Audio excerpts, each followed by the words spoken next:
Good evening, everybody, and welcome day number 248 on this Saturday evening, 9:01 p.m. Eastern Standard Time, 6:01 p.m. in California, 4:01 out in Ukraine. Of course, that's getting ready to change, I think, tonight. They're backing up an hour, a little bit before we do. So that'll help Zhenya be on at 3 a.m. instead of 4. Let me switch glasses to knock the glare off, and that'll help everybody so you're not watching on my reflections. Thank you to everybody for being here tonight. We've got a really, really important update for this Saturday night. As you are well aware, many, many things have unfolded today. Not only in Ukraine, unfortunately, condolences going out to Seoul, South Korea tonight with that massive loss of life at that Halloween party. Also, in addition, a story that we follow in connection with this war in Ukraine is an electrical power plant had an explosion in Taiwan. That's all we know. I'm not even having a slide or showing the video. There was an explosion similar to what's happening in Ukraine. We'll see what unfolds from that, but that also has happened in the last 24 hours. So thank you as always. Thank you for your generosity, sharing, caring, liking, all of the above. Thank you to our moderators. Let's jump right in it on this Saturday night, Sunday morning for the man there. And he's coming from a different location tonight, coming to you from Kyiv, Ukraine. Welcome from Kyiv. Try that again. Welcome from Kyiv. Hello. Yes, sir, buddy.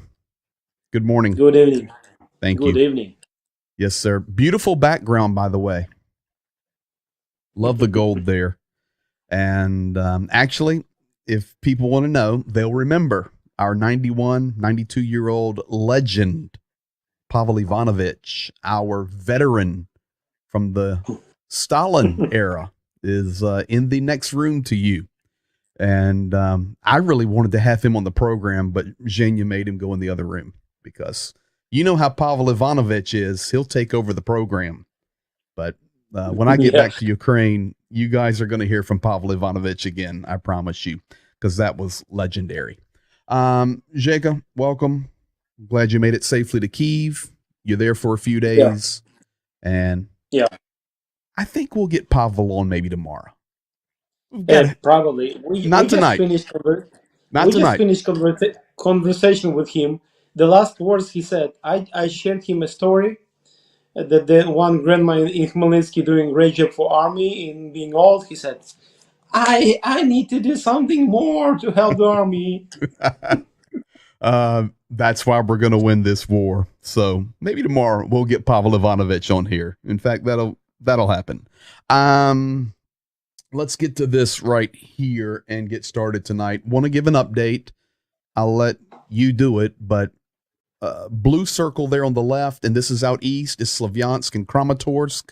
People know it well. To the right, we were giving a little bit of update last night on that road between Svatovye and Kremina, and how Ukraine was looking to get some control, at least from the shelling, taking over parts of that road, which will be key to make a push down to Lysychansk and Severodonetsk. So we have a little bit more up on that now. Yes, accurate? Yeah, the more accurate information is that. So yesterday we were mentioning that looks like our guys are Ukrainian guys are controlling that road. No, it's not the reality. Reality is our guys are controlling some parts of this road, which is important, and are there, on the distance to shell it. And it means most important in that this road is not available for the Russian terrorists to use it for transporting the munition, anything. So this road is not in use for them. They cannot use it for free. Correct. The bottom line is we may not have boots on that road completely, meaning soldiers, but they can't run supplies on that because we'll tear them up. Yeah. Okay. That's right. Now, the battles are raging there. I'm going to show a quick clip here of a lady making her dinner right down below that black circle there in Bakhmut, just showing how they're living, what the weather looks like, how she has to cook. She's talking about it. It's translated, and you listen in the background. This is the sound in that region 24/7. Here is Bakhmut. Сегодня у нас 26 число. Мы немножко сделали навес и переместились ближе к подъезду, чтобы на нас дождик не капал. Приготовили мы борщик. Вот. Несмотря на дождь, погода вообще отличная. Придумали новую печку с ведра. И заодно собираем водичку. Так что у нас вообще радость сегодня. Погода супер. Просто супер, несмотря ни на что. That Bakhmut, you hear the shelling in the background. It's raining. You can look at that weather and see it's cool. Maybe not cold, but cool. Leaves on the ground. It's a joyful day. I'm cooking borscht on an open fire. We're collecting rainwater. But this is the mentality right there in the war zone of dear Ukrainian people. They're resilient, man. Kind of makes you proud, That's doesn't reality. It? Everything you can compare every time and everything. I mean, this is the people compare the hard times and now comparing to that times. Now it's like it's a beautiful day. I mean, the rain is nothing about to make this weather bad. It's nothing about that. They're enjoying cooking Ukrainian borscht and sharing it, even thinking about to share the joy with others. For sure, she's making that big pot to take care of some neighbor. You can bank on that. Update on Zaporozhye, and we'll do an update on Kyiv as well. Zaporozhye last night reported that a lot of their energy infrastructure is being hit. And I remind you guys that this is a big city. As well, today, Vladimir Klitschko came out, the mayor of Kyiv, came out and said, going to be a cold winter. But we stand together. World, send us blankets, send us matches, send us candles. We're not quitting. So that's the resiliency. But the reality is, and especially after we talk about the Black Sea at the end of the program in just a few minutes, for sure, I'm expecting more strikes on infrastructure. No question. Yeah, more strikes, and the Russia will try to use the different tools, like for example, they stop the blocking exporting the grains, trying to stop the supply of food, trying to use the cutting off all possible contracts with supplying the fuel, all the possibilities they can use. I mean, different things like explosions on the gas system. I mean, everything they can use, they will use. It's we know it's coming, but we're going to prepare and be ready for it. With that said, let's look at a couple of outside areas in Europe. Here is Kaliningrad. I'll make the first statement. You give the response. Russia thought that they were going to do a great job by reinforcing their troops in the war in Ukraine by sending over 12,000 troops from Kaliningrad. Unfortunately, what happened? 12,000 soldiers never get back to Kaliningrad. It's over. They're not going home. Because their generals decided for them and their destiny. It was a wrong turn. It was a wrong decision. It was a wrong territory. It was a wrong border to cross. It was a wrong side to fight for. Correct. And think about this. You guys can see Kaliningrad there, surrounded by Baltic Sea, Poland, Lithuania, and Belarus. What that also did was made Kaliningrad weaker. Bad move all the way around for Russia there. Another one. Here's some good news, and this is from Lithuania. They are repairing these howitzers, the PZH 2000s. They said they've already done two, and They're looking to repair 12. So we're very thankful, as always, to Lithuania. They're good allies. Thank you.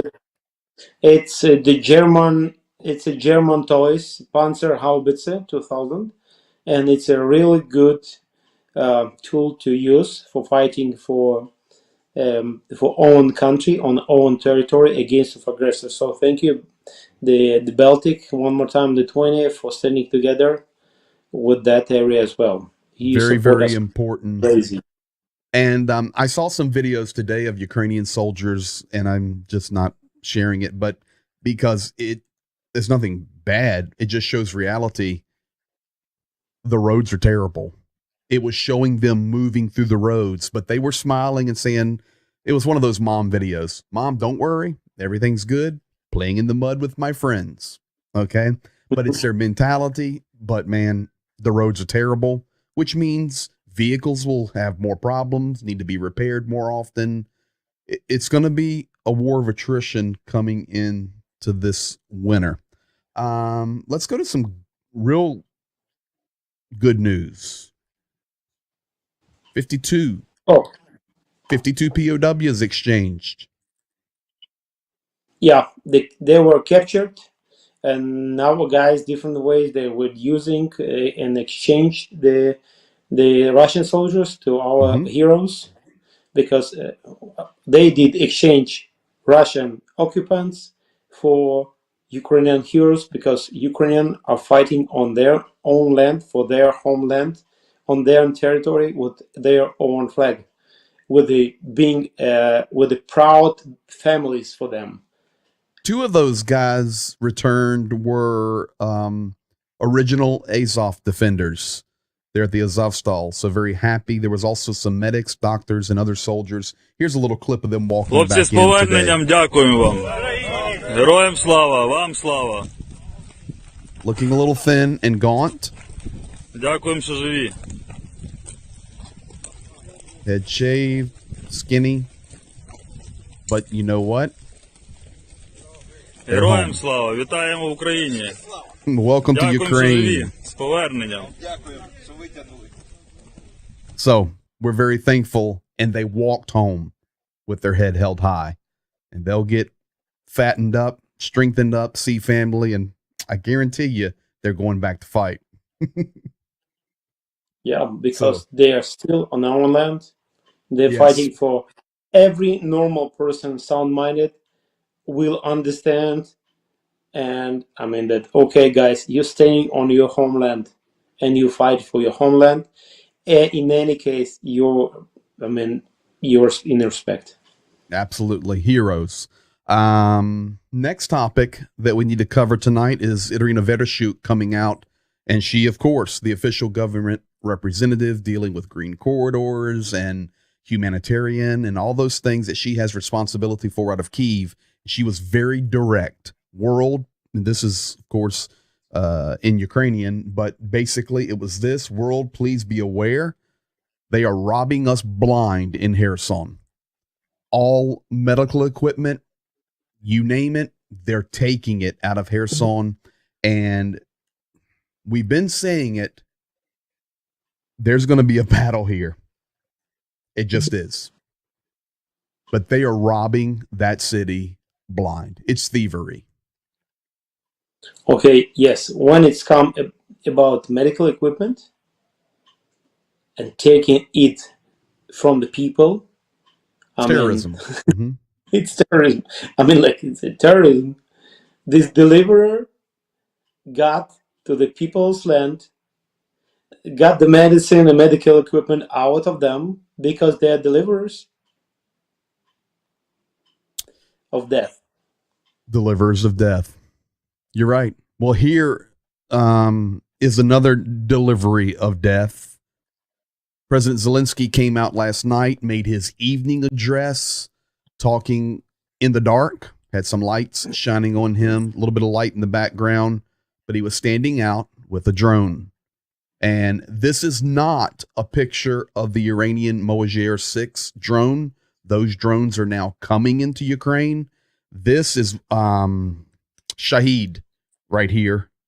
But Zelensky was talking about, of course, power, electrical grid, drones. Now, this statement here was before the Black Sea attack of this morning on the fleet. But Ukraine, of course, doing their intelligence, taking these drones apart. The Iranian Mojir 6 drone, 3/4 of its components are from the United States, also parts inside of them from Japan, China, Sweden, Austria. And for those out there thinking, okay, well, you're just picking on these nations, they're doing business, this was before war. We're not. We're just sharing the facts. There are also parts inside the drone that were manufactured in Ukraine. So it just shows global supplies. When you see parts inside of drones or military equipment, we know that French systems are inside of the tanks. Doesn't mean that France is selling them to them today, but it's happened over time. Of course, Ukraine is not selling anything to Iran right now, but over time, we can see how relationships have happened, businesses has happened, exchanges have happened, and now these things are being used in a terrible, terrible war. Yeah, it's the bad thing, and this is the terrible thing that we were talking before, that so many countries are in fact is connected as a fact. Didn't want, but it means that the level of security and all of these investigations, all of things in effect supplying and were supplying the ports to the Iran, which is terrorist country. And yes, the fact that Russia, which is #2 army in the world, they buying, I don't know what the place Iran has in as army in the world, but they buying more technology, much more technology missiles, because it has much more accuracy than the Russians and so on, to killing people in Ukraine. And in fact, the parts of it, all of this nation, it's crazy that technology works for them. I did not create a slide about that, but you're exactly right. It was within the last 24 hours also that Russia and Iran were stating that Russia is buying higher caliber missiles as well, in addition to drones, from Iran, because theirs are better. So yeah, it's the bottom line faster, is faster, more accurate, accuracy, better, and more stable. Yeah, this is, I mean, well, we know for a fact these nations, Russia, Belarus, Iran, China, North Korea, got to make sure people get, hey, that's the axis too. Yes, it is. We got some bad guys there. Now the big story of today is right here, and I'm actually going to share a clip from the defense minister spokesman.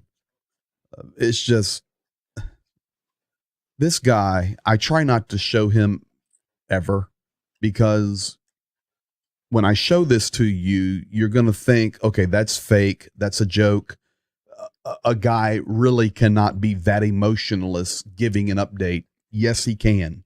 This is the defense minister spokesman. It's like unbelievable, but it's translated for you. This is legitimate.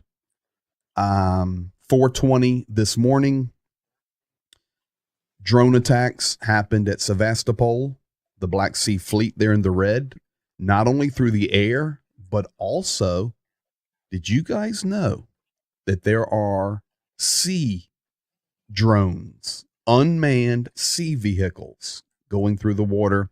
There are videos being released of that, but none of those have been verified. So I'm not going to show those, but there was strikes in Sevastopol. Russia, of course, comes out and says, we repelled everything, but they didn't. There was damage to their fleet. It was a successful attack. And in addition to that, you see the blue circle there, which represents tonight for us the grain deal. Russia saying we're done. No more grain exports. But to be quite honest, Zhenya, there were already 176 cargo ships sitting in the Black Sea. They've been done, but now it's their excuse to be done. So before we get your commentary on this, folks, this is not a joke. This is the real report from the spokesman from Russia. I know he's emotionless, but this is not an actor. Сегодня в 4:20 утра киевским режимом проведена террористическая атака на корабли Черноморского флота и гражданские суда, находившиеся на внешнем и внутреннем рейдах пункта базирования Севастополь. В атаке были задействованы 9 беспилотных летательных аппаратов и 7 автономных морских беспилотных аппаратов. В результате принятых оперативных мер силами кораблей Черноморского флота все воздушные цели были уничтожены. В ходе отражения террористической атаки на внешнем рейде Севастополя применением корабельного оружия и морской авиации Черноморского флота уничтожено 4 морских беспилотных аппаратов. Еще 3 аппарата уничтожены на внутреннем рейде. Незначительное повреждение получили морской тральщик Иван Голубец, а также боносетевое заграждение в бухте Южная. Следует подчеркнуть, что подвергшиеся террористической атаке корабли Черноморского флота задействованы в обеспечении безопасности зернового коридора в рамках международной инициативы по вывозу сельскохозяйственной продукции из украинских портов. Подготовка данного террористического акта и обучение военнослужащих украинского 73-го специального центра морских операций осуществлялись под руководством находившихся в городе Очаков Николаевской области Украины британских специалистов. По имеющейся информации, представители данного подразделения ВМС Великобритании принимали участие в планировании, обеспечении и реализации террористического акта в Балтийском море 26 сентября сего года по подрыву газопроводов «Северный поток-1» и «Северный поток-2». So first of all, that's a real video. That's a real human being. That's not a robot. Secondly, of course, they say it. We were hit. We defended it. We were hit. And by the way, the ships that were hit are the ones that defend for the grain export. So that's done. And secondly, we know that the British are doing it. Not only did they assist in planning this and helping do it out of Mykolaiv area, they also blew up or sabotaged the Nord. Thoughts? I mean, thank you to Great Britain if they did it. Thank you. Thank you, Great Britain. I mean, yeah, if they did at least something for that, because I've heard anything. Even some sources were telling that there were a version it was friendly fire. So the Russians were firing, and one of the ships was struck by Russian from inside there, right there.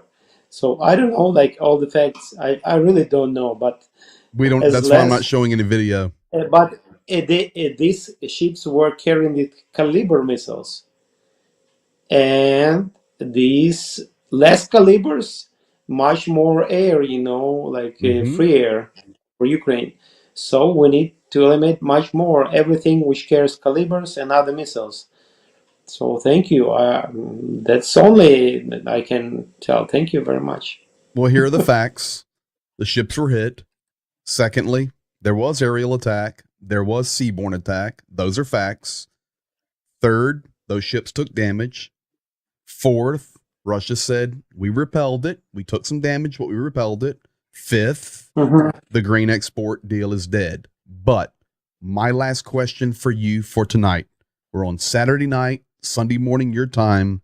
These are the types of events that Russia will call terroristic attacks,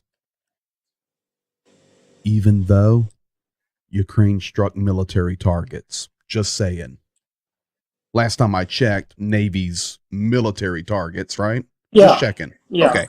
So they're going to call it the Ukrainian terroristic attack, supported by British military, and they will respond with some type of terroristic act. We know it. That's what they've done the whole war. Okay, there is reality. I don't know all the facts. I don't know where is reality, is anything about the British there.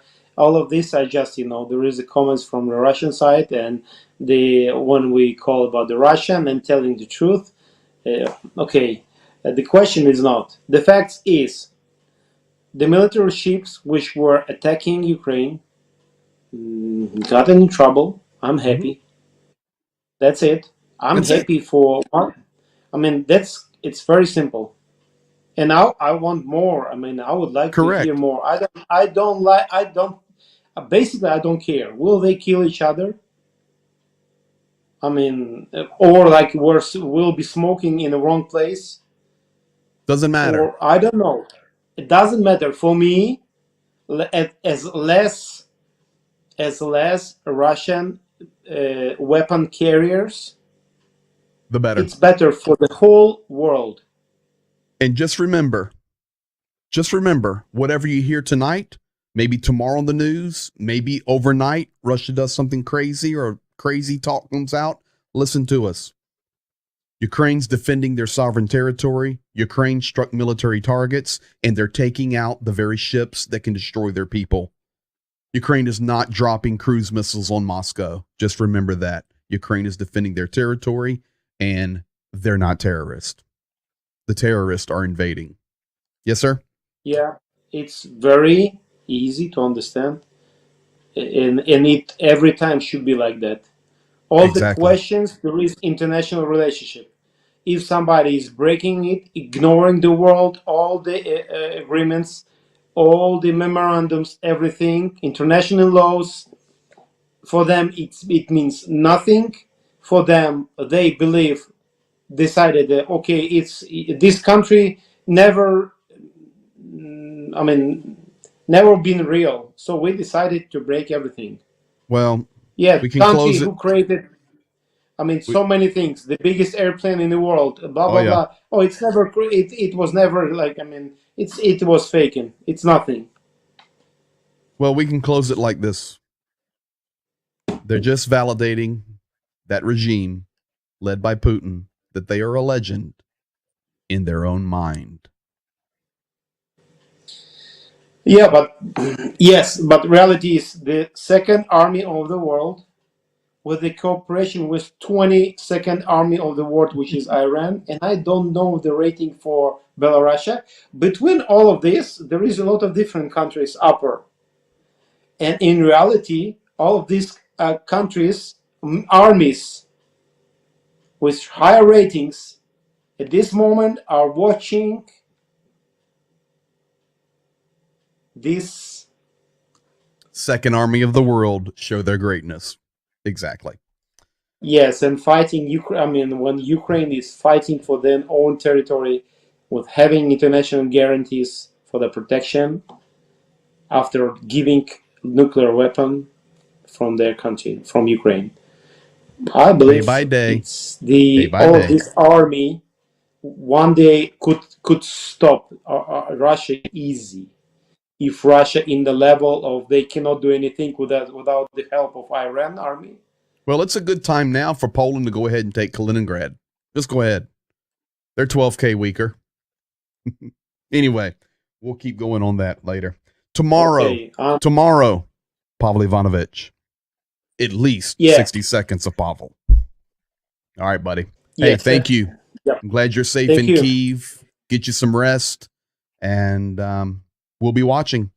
Folks, thank you for being here. You're fully updated on Saturday night. Going to be interesting here over the next few days. We'll see what happens. We'll see you in 23 hours. All right, buddy. We'll do it perfect tonight. A good night to all. To all a good night.